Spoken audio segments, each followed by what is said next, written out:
So we're going to look at two more examples in this video on solving quadratic equations using square roots. That first one that we're going to do is x squared equals 400. So just like on the last equation, we're going to square root both sides. And the square root of x squared is x. And we're square rooting a number, so we should automatically put plus or minus in front.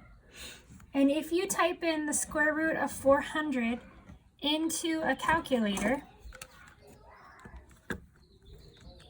you're going to want the square root button and 400. If you're using your phone, you need to do the 400 first and then the square root. And we get 20. So that means that our answers are plus or minus 20. And if you were to graph that to check, I would use Desmos to make it a little bit easier on you. Graphing x squared equals 400, we need our y-intercept. So we're going to subtract from both sides. We get x squared minus 400 equals 0. So just imagining that this is a negative 400 down here, our parabola comes up like this. And if you were to do this on Desmos, you would see that this is positive 20 and this is negative 20. So another example would be x squared equals negative 25.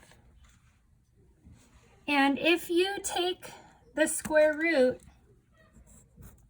of both sides, we type in square root of negative 25 into our calculator, you'll probably get an error message. The reason for this is that the solution is not real. What we mean by that is the real numbers. So we're going to venture into imaginary numbers later. We're not going to do it now. But if you think back to the last video, the fundamental theorem of algebra said that there were two solutions. So there will be two solutions. We just don't know how to do it yet. And if we were to graph this, we have x squared equals negative 25. And we add 25 to both sides to make it look like something that we know how to graph. We have a parabola with a y-intercept of 25, and it's opening up. So you can see it doesn't cross the x-axis, which makes sense that we wouldn't have an x-intercept. So what you need to say right now is no real solutions.